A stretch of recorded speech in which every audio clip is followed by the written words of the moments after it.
Welcome, everyone, to the first episode of the Impact Innovation Group podcast. The Impact Innovation Group is an in-person and online community that's designed to help donors and investors to elevate their philanthropy and maximize their impact. And this podcast is a way that we have developed to engage with the community and educate them on these important principles. Today, we're going to be focusing on the why behind the Impact Innovation Group, and we're going to be doing that by interviewing Todd Manwaring, who we'll introduce here in a minute. But my name is Tanner Mills. I'm a fourth-year analyst at UI Charitable Advisors, where I oversee some of the measurement and evaluation consulting, impact consulting that we do there, as well as impact investing initiatives. My co-host today is Jackson Thomas. Jackson, why don't you tell us a little bit about yourself? Yeah, my name is Jackson. I'm an analyst at UI Charitable Advisors as well, working on social impact consulting and measurement and evaluation as well. So our guest today is Todd Manwaring, who I just mentioned, but I'm going to introduce a little bit about Todd. But Todd has directly been involved with impact philanthropy, which is a concept we'll be discussing today, for the last 28 years. And in those 28 years, he's been instrumental in the founding of 5 amazing organizations. The first was Unitas in 1998, where he co-founded that organization. In 2002, he would go on to be a founder of BYU's Melvin J. Ballard Social Impact Center. In 2010, he would go on to be a co-founder of the University Impact Fund, which later became the University of Utah's Sorensen Impact Institute. In 2017, he was the founder of University Impact. And in 2020, he was a co-founder of UI Charitable Advisors. So we're grateful to have you here with us today, Todd. Yeah, thanks for that intro. Well, today we're going to be discussing a little bit about this concept of impact philanthropy and how it might be seen as a mindset or a strategy, and why it's essential for creating the meaningful and sustainable change that we all hope to accomplish in our philanthropic efforts. So Jackson, why don't you get us started with your first question? Absolutely. Thanks for that introduction, Tanner. Todd, many of us have been involved in the charitable space to some extent, including myself. We're involved in different ways with our time, with our donations. Can you elaborate a little bit more on what it means to have an impact mindset in philanthropy as opposed to the traditional mindset that all of us might be more familiar with? Yeah, and in fact, I think it's useful to understand the what I call the charitable mindset, the mindset that we are all involved in, and help differentiate that a bit from the impact mindset. I've got 3 slides to share, and so let me share this first one. You'll see basically it just describes, there's a split. There's a charitable mindset that exists. Everyone participates in this charitable mindset. It's just something that's ingrained in us. It's part of what our parents did, our grandparents did. Society supports us in this viewpoint. The impact mindset is something that takes effort to be able to grasp, become part of, and to participate in. And the second slide, you'll notice just 5 kind of key components of each one of these. The charitable mindset is based predominantly on stories. And so we connect to organizations and other people in the charitable mindset because of the stories we hear. And those stories pull us emotionally into being involved and placing real benefit into what we're doing. We take a viewpoint of this organization's doing and trying to help people, so it must be good. And I'll just often hear people talk about that. Well, it must be good because it's helping this group of people. It's a feel-good space because our culture supports that. And so in our own families, at home, with our neighbors, people find out we're involved in some charitable activities, and it's recognized as something that really does help us have that feel-good, that sense. But it's a bit of a broken marketplace. And it's a broken marketplace because there are some great organizations, but there are also some terrible organizations. And in the charitable mindset, the organization that gets the money is the one that tells the best story, the one that grabs our emotion the best. It isn't the organization that's doing the best. So all of us start there. Some of us stay there our entire lives. The second side is the impact mindset. And here we're interested in the stories, but we're even more interested in outcomes, which are the changes in people's lives we want to see. We're interested in emotionally being tied to what's going on, but we want to bring our intellect, our skills, the way we look at the world into being involved in our philanthropic efforts. And instead of a must be good perspective, we have a might be good perspective. And so we recognize some of these groups are great, some of these groups are not so great, and we want to be involved with the great ones. And so the impact mindset is a place where world-changing activity really happens. And because of that, it's creating marketplaces where the best groups get the funding. So there's a big differentiation. And this last slide, this is a study that I think really will kind of, bring this home to a lot of us. On the left-hand side, what you're seeing is a charitable perspective. On the right-hand side, what you're seeing is that impact mindset. This is perspectives that people have on an average charity, the best charity, and the worst charity. And you'll see on the left-hand side, this charitable mindset says, oh yeah, the average charity is pretty good. And the best one is a bit better. And the worst one, it's a bit worse. But they're all good, right? Just like we just talked about. Yeah. The right-hand side are people who are experts in the field and their perspective of what's happening. And you'll notice here that the average charitable organization is not doing that great. And that the best organization is literally perceived to be 100 times better than the average. And unfortunately, it's hard to see with this graph, but the left-hand side actually goes negative because we're hurting people. And this is a perspective that I share, being involved in this world for 28 years, as I've connected with hundreds of different organizations. This is actually what happens. There are some fantastic organizations, and they are far superior to the average everyday organization. Wow, that difference is profound that you can see between the best groups and then those that are average and those that are the worst. We definitely want to be involved with those that are the best. You mentioned some of the aspects that make up those groups are using intellect and data and analytics and outcomes. Can you dive a little bit deeper into what those things mean and what it looks like in an organization that's really impactful in the philanthropic space? Yeah, let me describe what an outcome is from that perspective. And what we're hoping is these organizations have as their goal an outcome, that they do the measurements you're talking about, that they try to understand, are they meeting those? But many times in the charitable mindset, we tend to think of an outcome as something that the organization does. We taught this many people. What we really want as an outcome and as a goal is what change occurred in someone's life. And so one of the best ways to determine that is to look at the negative consequences of the social problem. So for instance, a common, we spend a lot of time connecting with organizations who are working in the developing world. They're trying to help people out of poverty. That's the social issue. The negative consequences to poverty are huge, 900, 2,000 list long. But when we get organizations to really think about, well, what is it that really matters? The things that are negative consequences of poverty, it's things like our kids aren't in school. We're not eating well. We're not healthy in this home. Our home isn't secure. We're not safe here, right? There's just so many things that are the consequences of poverty occurring. And an outcome should be measuring that change. An example, again, in that same space is many groups try to help people get a job or create a new business as a way to get out of poverty.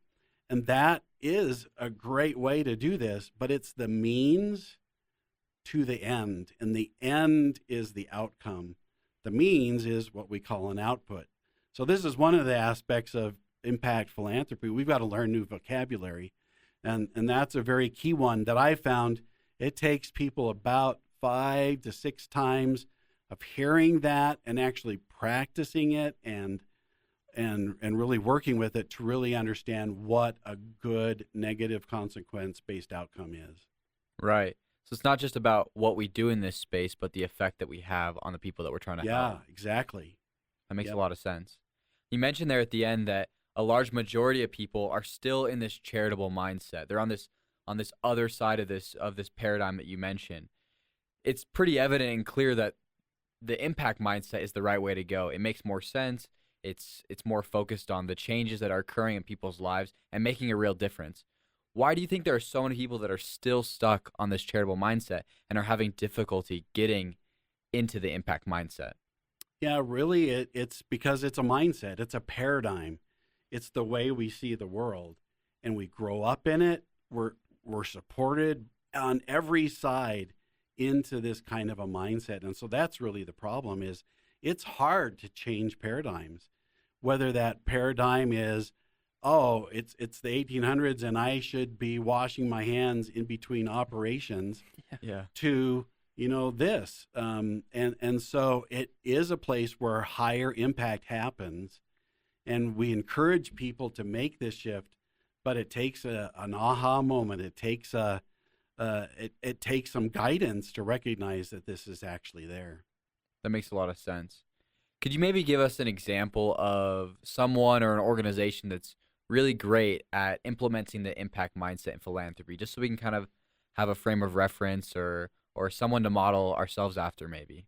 Yeah, so let me describe a person who we all kind of know, or at least have heard their name. I think that'll be useful, but in some ways we'll also say, but wait, they're super wealthy. I'm not that. But let me start there.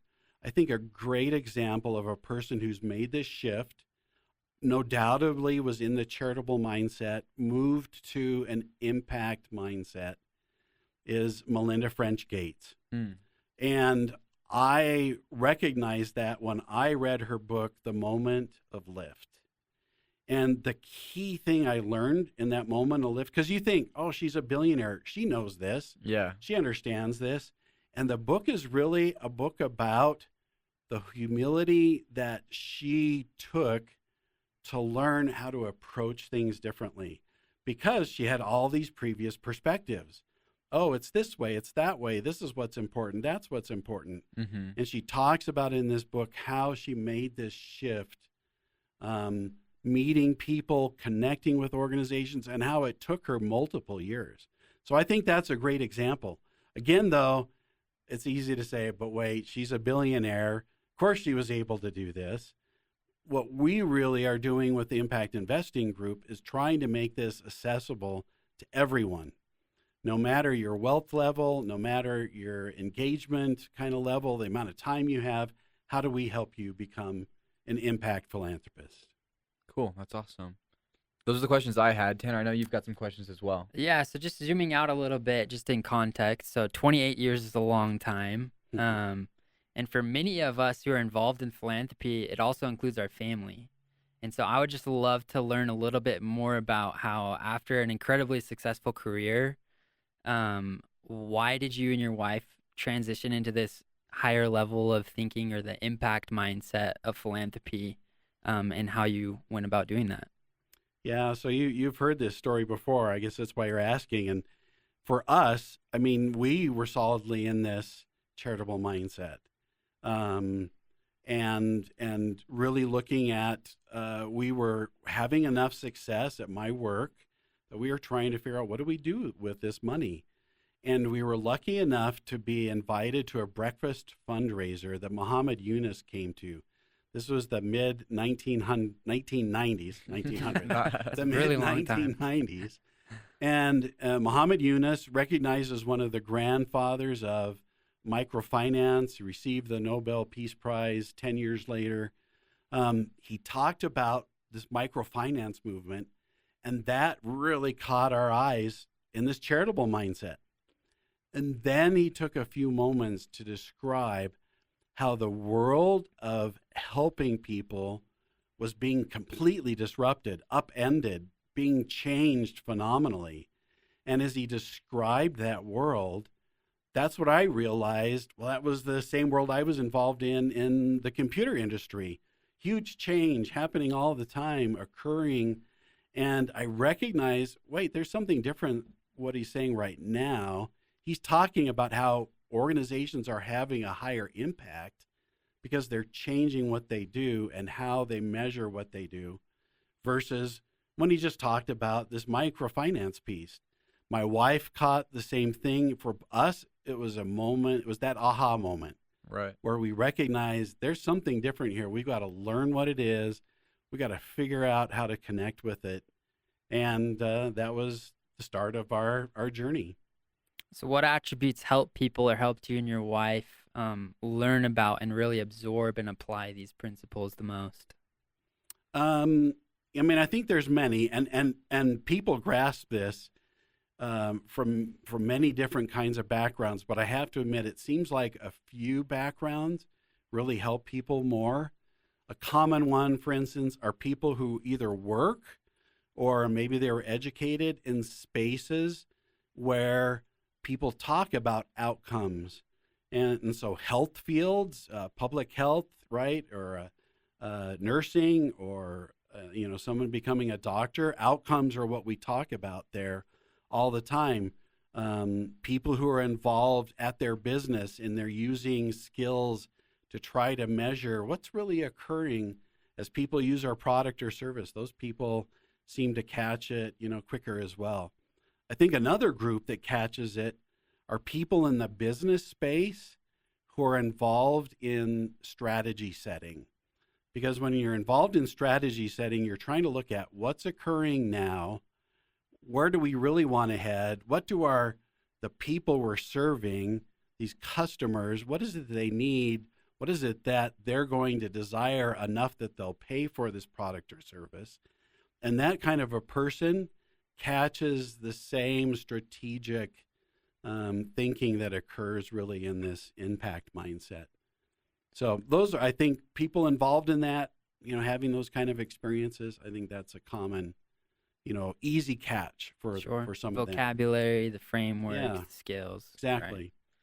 So if I'm starting to make this shift towards the deliberate or the impact philanthropy mindset, what challenges beyond just the awareness or the vocabulary should I expect or did you experience?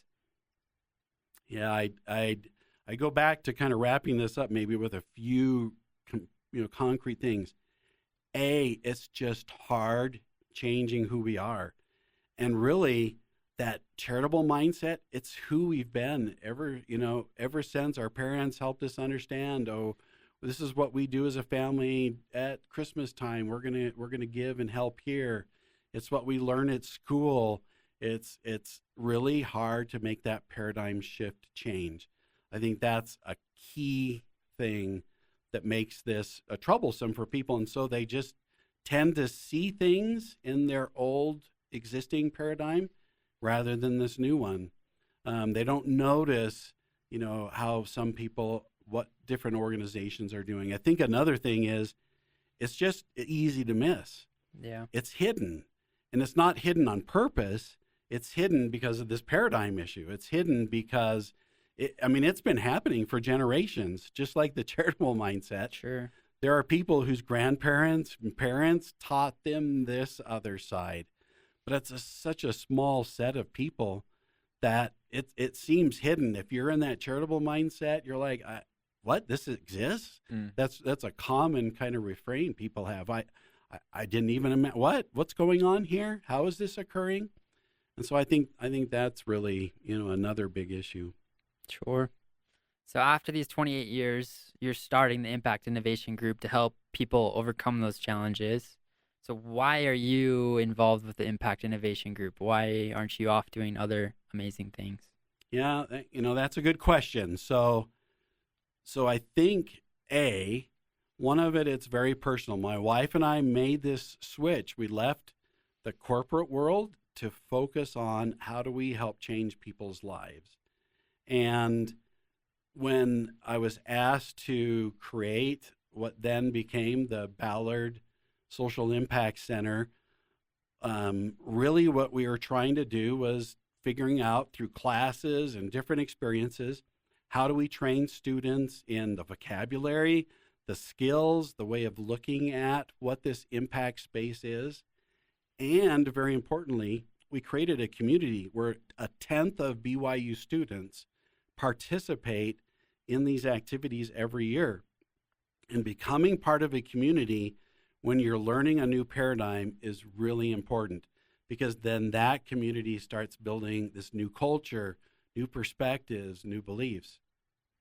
And the reason really then for creating the Impact Innovation Group is we need to do the same things. We've got to learn a new vocabulary. We have to learn some new skills, and it's best done in a community. And so that's why, as you described at the very beginning of the podcast, what we're trying to do is create this community of in-person events like this through podcasts and different connections where we help people recognize and learn and participate with others in that experience. So that's really what I'm about, is how do we help non-students to have that same kind of experience? Yeah.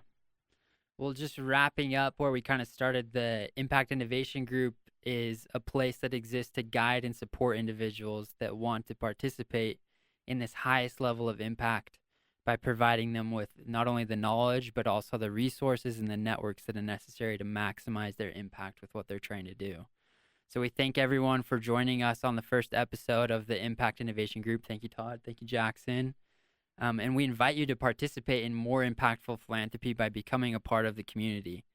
Through the Impact Innovation Group, you have the opportunity to connect with passionate and strategic individuals, learn how to amplify your philanthropic efforts, and collaborate to drive meaningful and sustainable change that we discussed. So we look forward to future episodes where we will delve deeper into what impact philanthropy is and how you can actually participate in creating the lasting positive change that we all want to see. We would like to thank Silicon Slopes for supporting us today in filming and recording this podcast. And thank you again, Todd, for joining us. And we look forward to the next episode. Absolutely. Thanks.